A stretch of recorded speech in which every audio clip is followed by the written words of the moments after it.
உயிருள்ள வரை இந்த நாம் தமிழர் கட்சியில் பயணிப்பேன். மற்றவங்க எல்லாம் வாய் வார்த்தைகளாக தான் சொல்லிட்டு போவாங்க. இது வரைக்கும் 15 ஆண்டு காலம் இந்த நாம் தமிழர் கட்சியில் பயணிக்கிறேன். இதுதான் என்னுடைய வாக்குறுதி. இறந்தாலும் செத்தாலும் நாம் தமிழர் கட்சி மட்டும்தான்.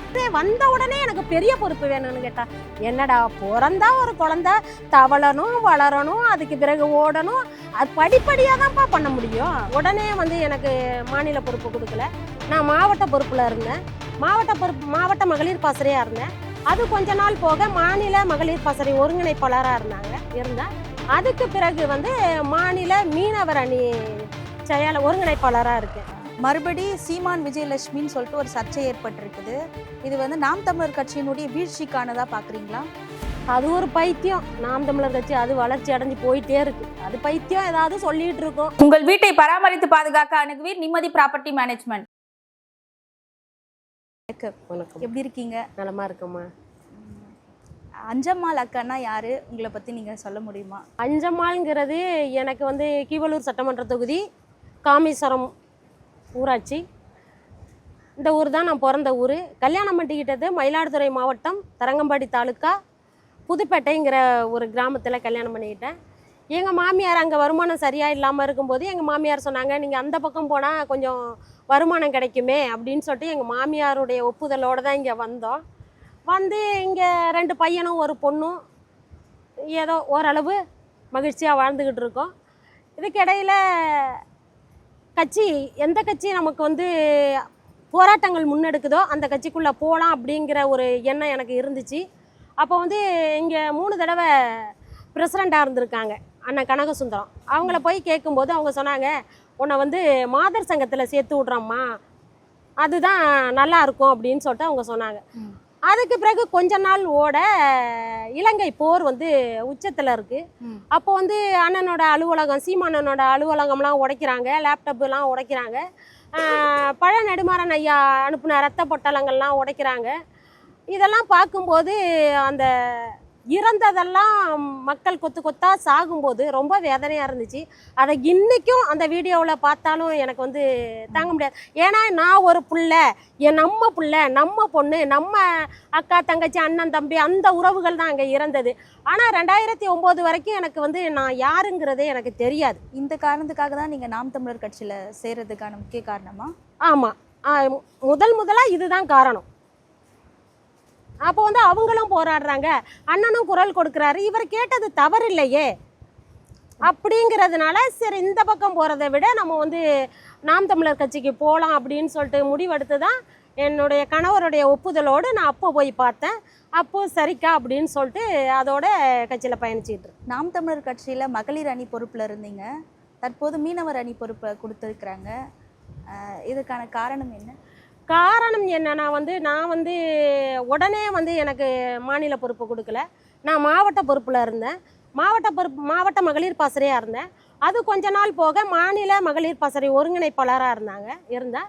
அதுக்கு பிறகு மாநில மீனவர் அணி ஒருங்கிணைப்பாளராக இருக்கேன். நாம் தமிழர் கட்சி சீமான் அவருங்க மீனவர்கள் தொடர்ந்து சீமான் அவர்களை பின்பற்றுவதற்கான காரணம் என்ன? காரணம் என்னன்னா, இன்னைக்கு கன்னியாகுமரியிலேருந்து சென்னை வரைக்கும், இப்போ கன்னியாகுமரியில் ஒரு பிரச்சனைனா இங்கே சென்னையில் உள்ளவங்க போராட மாட்டாங்க. இப்போ சென்னையில் ஒரு பிரச்சனைனா கன்னியாகுமரியில் உள்ளவங்க போராட மாட்டாங்க.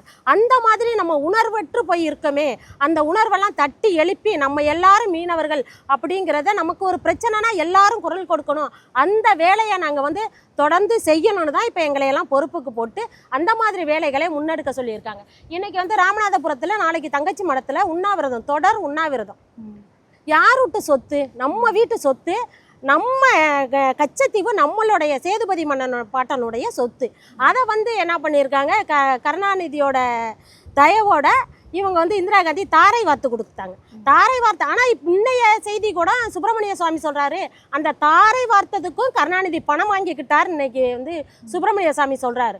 அப்போ சுப்பிரமணிய சாமி சொல்கிறத நான் நம்புகிறேன், ஏன்னா உண்மையை பேசுவாருங்கிறத நம்புகிறேன். அப்போ இதே மாதிரி தான் ஒன்றா அவங்க என்ன பண்ணிட்டாங்க, விலை வாங்கிக்கிட்டு நம்மளுடைய இடத்த, நம்மளுடைய வளத்தை எல்லாத்தையும் அந்நியர்களுக்கு தாரை வார்த்து கொடுக்குறாங்க. இந்த ஆளுங்கட்சியாக இருக்கட்டும், மத்திய அரசாக இருக்கட்டும், எதுவாக இருக்கட்டும், நம்ம மீனவர்களுக்குள்ள அநீதி இழைக்கப்படும் போது குரல் கொடுக்க அவர்கள் தமிழர்கள் அல்ல. அதனால வந்து இதெல்லாம் மாற்றணுங்கிறதுனால தான் நாங்கள் நாம் தமிழர் கட்சியில் பயணிக்கிறோம். நாம் தமிழர் கட்சியில் தேர்தலில் மட்டும் பெண்களுக்கும் ஆண்களுக்கும் வந்து சரிபாதியாக வந்து கொடுக்குறாங்க. ஏன் வந்து முக்கிய பொறுப்புகளில் பெண்களை வந்து நிறுத்துறதில்ல? முக்கிய பொறுப்புனா நீங்கள் எதை சொல்கிறீங்கன்னு சொல்லுங்கள். முக்கிய பொறுப்புனா என்ன? இப்போ வந்து எங்கள் சுனந்தா தாமரை செல்வன் அவங்க எந்த பொறுப்பில் இருக்காங்கன்னு தெரியுமா? தகவல் தொழில்நுட்ப பாசறை. இப்போ மொத்தத்திலே தமிழ்நாடே உலுக்கி பார்க்குறது அந்த தகவல் தொழில்நுட்ப பாசறை தான். அதை விட என்ன இருக்குது? அது முக்கிய பொறுப்பு இல்லையா? அதை நீங்கள் எப்படி பார்க்குறீங்க? எல்லாருமே இதே மொத்தத்தில் அந்த ஊடகத்தை தான் நான் குறை சொல்லுவேன். நீங்கள் வந்து ஒருத்தர் வெளியே போனால் நீங்கள் சொல்கிறீங்க, 1000 பேர் உள்ளே கொண்டு வந்தால் எந்த இதுவுமே சொல்ல மாட்டீங்க. நீங்கள் அந்த ஊடகம் வந்து ஊடக அறத்தையே நீங்கள் மீறுறீங்க. அது ஒன்று. இன்னொன்று, வெண்ணிலா தாயுமானவன் சுற்றுச்சூழல் பாசறையில் இருக்காங்க. எத்தனை கூட்டம், ஒரு கூட்டத்திலேயாவது ஒரு நாம் தமிழர் கூட்டத்தில் ஒரு பிளாஸ்டிக் பைய கிடந்துச்சு, ஒரு பிராந்தி பாட்டில் கிடந்துச்சு, ஒரு குப்பை கிடந்துச்சு அப்படின்னு எங்கேயாவது பார்த்துருக்கீங்களா? அதை அவங்க பார்க்குறது வெண்ணிலா தாயுமானவன் சுற்றுச்சூழல் பாசறையில் இருக்காங்க. இப்போ நான் வந்து மீனவர் அணி மகளிர் ஒருங்கிணைப்பாளராக இருக்கேன். அப்படி இருக்கும்போது இன்னும் என்ன பொறுப்பு? அதே மாதிரி விவசாய நலன் சார்ந்த மகளிர் பொறுப்பு இருக்குது. அதை ஏன் நீங்கள் வந்து அப்படி பார்க்குறீங்க? எல்லா பொறுப்புமே ஒருத்தர் அதில் வந்து அந்த பொறுப்பை உணர்ந்து செயல்பட்டு அதுக்கு அவங்க மேலே போகணும். வந்த உடனே எனக்கு பெரிய பொறுப்பு வேணும்னு கேட்டால் என்னடா? பிறந்தா ஒரு குழந்தை தவளணும், வளரணும், அதுக்கு பிறகு ஓடணும். அது படிப்படியாக தான்ப்பா பண்ண முடியும். எங்கள் அண்ணன் நிறைய எல்லாருக்கும் சமமாக எல்லாருக்கும் பெரிய பொறுப்பு கொடுத்து தான் இருக்காங்க.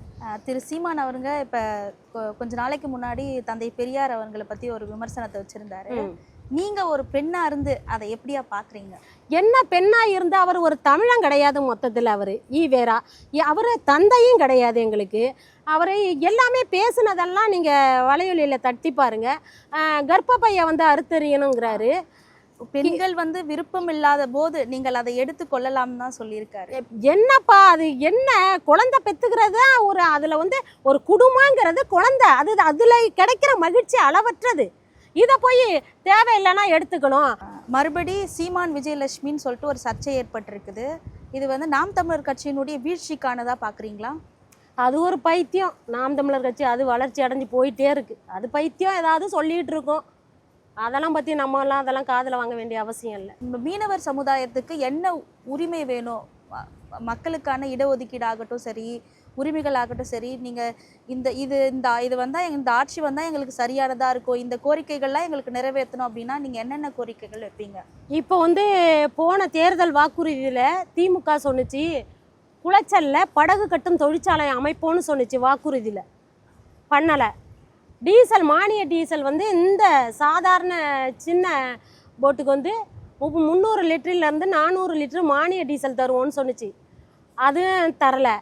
இப்போ வந்து இந்த கடல் வரையறுக்கப்பட்டு 12 மைல் நாட்டிகளுக்கு தூரம் போய் மீன் பிடிக்கக்கூடாதுன்னு தேசிய மீன்வள கொள்கைன்னு ஒன்று வந்திருக்கு. அதுக்கு வந்து எதுவுமே சரி இந்த மக்களுடைய வாழ்வாதாரம் பாதிக்குமேனு குரல் கொடுக்கலை. இப்போ மீனவர்களுக்கு வந்து மீன் நல வாரியத்தில் வந்து இந்த படிக்கிற பிள்ளைங்களுக்கெல்லாம் பணம் கிடைக்கும். அது இன்ன வரைக்கும் யார் திங்கிறாங்கன்னே இது வரைக்கும் தெரியல. இது மாதிரி நிறைய இப்போ இந்த கடற்கரை ஓரங்களில் தொழிற்சாலைகள். இவருக்கு என்ன?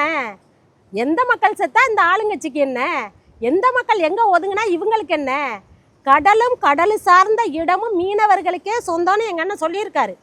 அதனால எல்லா நலமும் வளமும் பெற்று இந்த கடற்கரையை விட்டு அப்புறப்படுத்தாமல் வாழணும்னா எங்கள் ஆட்சி நாம் தமிழர் ஆட்சி அமையணும். அதுக்கு உறுதுணையாக பாடுபடுவோம். 2026 மலரும் நாம் தமிழர் ஆட்சி.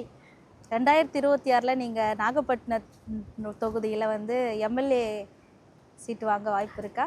வாய்ப்பு வந்து எப்படின்னா, நான் வந்து படித்தது கம்மி. ஏன்னா என்னை வந்து சட்டசபைக்கோ மாநிலங்களவைக்கோ அனுப்புனா அவங்க பேசுகிறதுக்கு சரியாக குரல் கொடுக்கணும். அப்படின்னால படித்த பிள்ளைங்களை எங்கன்னா தரம் பிரித்து படித்த பிள்ளைங்களை பார்த்து வேட்பாளர் அறிவிக்கிறாரு. அதனால அந்த ஆசை எனக்கு இல்லவே இல்லை. எப்பயுமே ஊரை கட்டமைக்கணும், ஊரில் உள்ள மக்களை கட்டமைக்கணும், அவங்களுக்கு ஒரு பிரச்சனையில் போராடணும், இது மட்டும்தான். அதை தொடர்ந்து உயிருள்ள வரை இந்த நாம் தமிழர் கட்சியில் பயணிப்பேன். மற்றவங்க எல்லாம் வாய் வார்த்தைகளாக தான் சொல்லிட்டு போவாங்க. இது வரைக்கும் 15 ஆண்டு காலம் இந்த நாம் தமிழர் கட்சியில் பயணிக்கிறேன். இதுதான் என்னுடைய வாக்குறுதி. இறந்தாலும் செத்தாலும் நாம் தமிழர் கட்சி மட்டும்தான்.